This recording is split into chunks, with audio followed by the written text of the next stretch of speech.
That's it for the boxing. I want to just get more specific about the fighting now.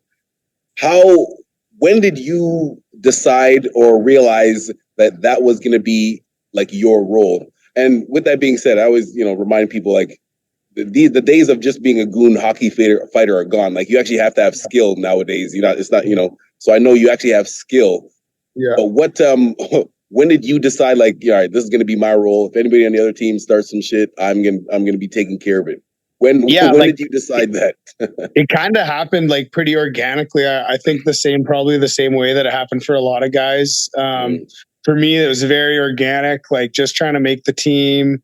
I was in junior. It was my hometown junior team. I always wanted to play for them since I was a kid. I watched them since I was young. So to me, I never really thought I was good enough to play on the team. I just wasn't there psychologically to gain the confidence and stuff. And I was trying out, and I knew I was on the bubble. Like I was a defenseman. I wasn't the greatest, but I was like, I could play there. But I was like, there's a couple other guys that were around my skill level. So I knew I was battling. And then I just ended up getting in a fight in tryouts, and it went really well. And I kind of surprised myself. And then I remember going to the room, and I went into the room, and my first thought is like, oh no, I'm going to be in trouble because, in minor hockey, if you fight or if you fight at school, like anytime you fight, you always get in trouble. Like it's always like a bad thing when you fight, right?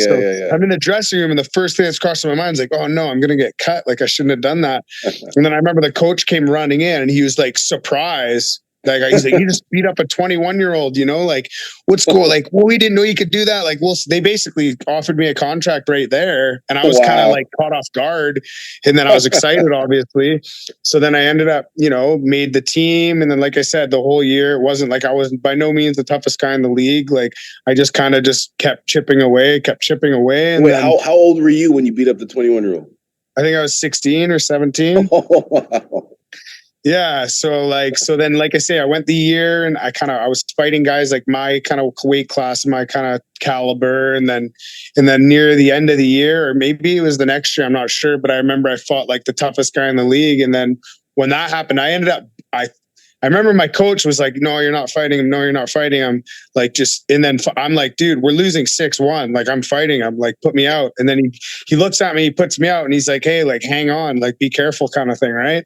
And I ended up beating him up pretty good. Like broke his nose, like did really well. And I surprised myself, and I was just fired up. And then we came back and won the game. We were down 6-1 in the second period. So then I kind of realized what this tool was, what the skill was capable of doing, of getting my team energized. And then after that, that's when I really realized I had something special, and that this wasn't just, this is something that I could probably do something with. And then I kind of just, at that point, I've always really liked the role when I first started fighting of just being the guy that stood up for the team. It really felt natural, and it felt good to me to just take care and make sure the boys were, if anybody messed with anybody on my team, I'll handle it. Like, don't worry, you guys sit down, I'll take care of it. Like, that's my job. And it always felt really good and natural for me. So it just, as it grew, it just kind of grew and grew and grew, and then just got to the point now where, like I say, I kind of made a little bit of a career out of it, and been doing it in lacrosse and hockey. And like I say, it's a lot different. Like when I fought in Ice Wars, it was a lot different fighting at Ice Wars than it was when I fight with a team, because at Ice Wars, I was fighting. I mean, I had a team, but it was different. I was out there fighting. I was by myself. It was about me and my fight. Whereas when I fight in a game, it's like I'm fighting for these guys behind me. It's a lot different. So, like I've just always liked that role. And it, like I say, it happened pretty organically, but as it came, it was kind of like these realizations kept coming, like, oh, okay, I'm pretty good at this. All right. I went through another one. I'm like, all right, this is good. And I always enjoyed it. I always had fun with it. So I think the challenge and the overcoming of the fear is what I think I enjoyed on top of it. That kind of really made it enjoyable for me. Just constant overcoming these little challenges of just psychological battles within myself.